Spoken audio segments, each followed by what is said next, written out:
সাল্লাম কাঁপতে থাকবে, মূসা আলাইহিস সালাম কাঁপতে থাকবে।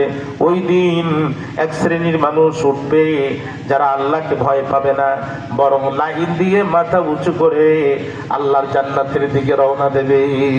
সুবহানাল্লাহ। আল্লাহ রাব্বুল আলামিন ডাক দিয়ে বলবেন, দাঁড়াও দাঁড়াও, একটিবার তোমাদের পরিচয়টা দিয়ে যাও, তোমরা কারা? তখন বলবে, আল্লাহ আমরা তারা, দিন কায়েমের প্রয়োজনে তোমার ওহীর বিধানের আহ্বানে রাজপথে জীবন কোরবানি করে দিয়েছিলাম যারা, আল্লাহ আমরা তারা, আমরা শহীদ।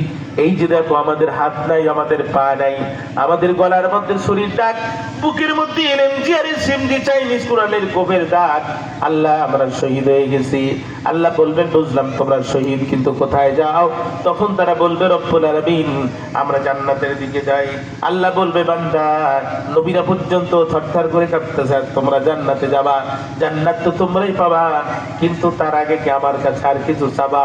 যা চাবে তোমরা তাই পাবে। তখন তারা হেসে দিবে আর বলবে, রব্বুল আলামিন জান্নাতের পরও তুমি আমাদেরকে আর কি দিতে চাও? আল্লাহ বলবেন, বান্দা চাও দেখি, তোমাদের মনের আকুতি কি আর কিছু চাও?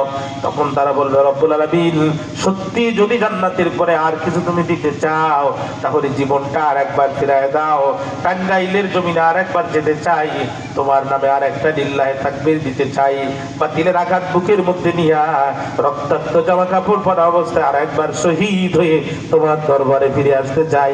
চিৎকার করে একবার বলা যাবে কি আল্লাহু আকবার? আল্লাহু আকবার।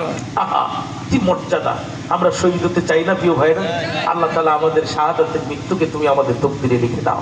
আপনি যত বড় আলেম হন, যত বড় মুফাসসির হন, যত বড় মুহাদ্দিস হন, ইসলামের যত বড় খাদেম হন না কেন, আপনি মৃত্যুর পরে আপনাকে কবরে থাকতে হবে, কিয়ামতের দিন আপনাকে উঠতে হবে, আল্লাহর কাছে একা একা যে হিসাব পেশ করতে হবে, মিজান পুলসিরাত পাড়ি দিতে হবে, তারপরে আপনাকে জান্নাতে যেতে হবে। কিন্তু আপনি যদি শহীদ হয়ে যান, মালাকুল মউত আপনার জানটা বের করবে আর সরাসরি জান্নাতের ভিতরে ছুড়ে মারবে।